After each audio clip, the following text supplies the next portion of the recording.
ರಾಜಕಾಲುವೆ ಮತ್ತು ಕಾಲ್ದಾರಿ ಏನಾದರೂ ಒತ್ತುವರಿ ಆಗಿದ್ದ ಪಕ್ಷದಲ್ಲಿ ನೀವು ತೊರವುಗೊಳಿಸಿ ಸಾರ್ವಜನಿಕರಿಗೆ ಅನುಕೂಲ ಮಾಡಿಕೊಡ್ರಿ ಅಂಥೇಳಿ ನಾವೀಗ ಎ ಸಿ ಸಾಹೇಬ್ರಿಗೆ ಮನವಿ ಮಾಡಿಕೊಟ್ಟಿದ್ದೀರಿ. ಅದೇ ರೀತಿ 19ನೇ ತಾರೀಕು ಏನಾಗಿತ್ತು, ನಮಗೆ ಕಲ್ಕುಚ ಒಂದು ಸ್ವಲ್ಪ ಹೊಡೆದು ಕಂಬಿ ಎಲ್ಲ ಕತ್ತರಿಸಿ ಅತಿಕ್ರಮಣ ಪ್ರವೇಶ ಮಾಡಿದ್ರು. ಅವ್ರ ಬಗ್ಗೆ ನಾವು ಒಂದು ದೂರು ಕೊಟ್ಟಿದ್ರಿ.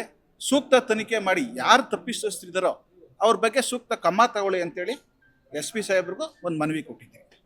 ಈಗ ಅಲ್ಲಿ ಇರೋ ಸರ್ಕಾರಿ ಶಾಲೆ ಮತ್ತು ಗೋಮಾಳ ಅದೇನಿದ್ರೆ ಧಾರವಾಡಕ್ಕೆ ಬಿಡೋದಕ್ಕೆ ನೀವು ರೆಡಿ ಇದ್ದೀರಿ ಸರ್? ಅಲ್ಲಿ ಸರ್ಕಾರಿ ಶಾಲೆ ಅನ್ನೋದು ಯಾವುದೂ ಇಲ್ಲ.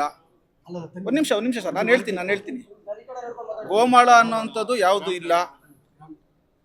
ರಾಮಠಾಣ ಅನ್ನೋಂಥದ್ದು ಅದಿದೆ, ದಾಖಲಾತಿ ಇದೆ. ಅದಕ್ಕೆಲ್ಲ ನಾವು ಉತ್ತರ ಕೊಡ್ತೀರಿ. ಅದಕ್ಕೆಲ್ಲ ಮುಂದಿನ ದಿನಗಳಲ್ಲಿ ಉತ್ತರ ಕೊಡ್ತೀರಿ ನಾವು. ಈಗ ಏನು ಕೆರೆ ಇದೆ, ಕೆರೆ ಹೆಸರಲ್ಲೇ ಇದೆ. ಏನಲ್ಲಿ ಕರ ಬಂತಿದೆ, ಏನು ಮಶಾಣ ಅಂತ ಹೇಳಿದ್ರು, ಅದು ಸರ್ಕಾರಿ ಹೆಸರಲ್ಲೇ ಇದೆ. ಅದು ಯಾವುದೇ ರೀತಿ ಒತ್ತುವರಿ ಆಗಲಿಲ್ಲ. ಇನ್ನೇನಾದರೂ ಸರ್ಕಾರಿ ಶಾಲೆ ಶಾಲೆ ಶಾಲೆ ಅಂತ ಹೇಳ್ತಾ ಇದ್ದಾರೆ. 1992ನೇ ಇಸ್ವಿನಲ್ಲಿ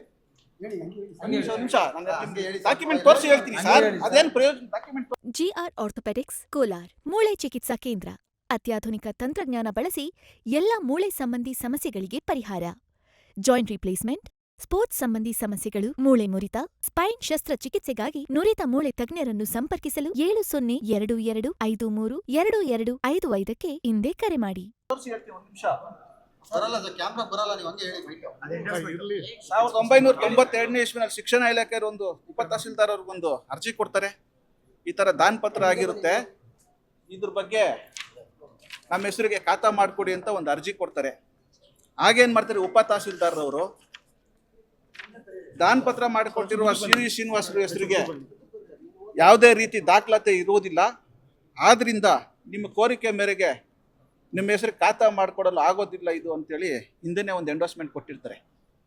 94ನೇ ಇಸ್ವಿನಲ್ಲಿ ಎಂಡೋಸ್ಮೆಂಟ್ ಕೊಟ್ಟಿರ್ತಾರೆ. ಸೆಷನಲ್ಲಿ ಕೂಡ ಆಗಿದೆ ಅದು.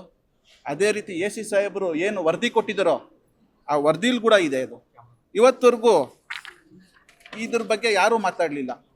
ಉಪ ತಹಸೀಲ್ದಾರ್ ಏನು ಎಂಡೋಸ್ಮೆಂಟ್ ಕೊಟ್ಟಿದ್ದಾರೆ 94ರಲ್ಲಿ, ಇವತ್ತವರೆಗೂ ಇದ್ರ ಬಗ್ಗೆ ಯಾರೂ ಮಾತಾಡಲಿಲ್ಲ.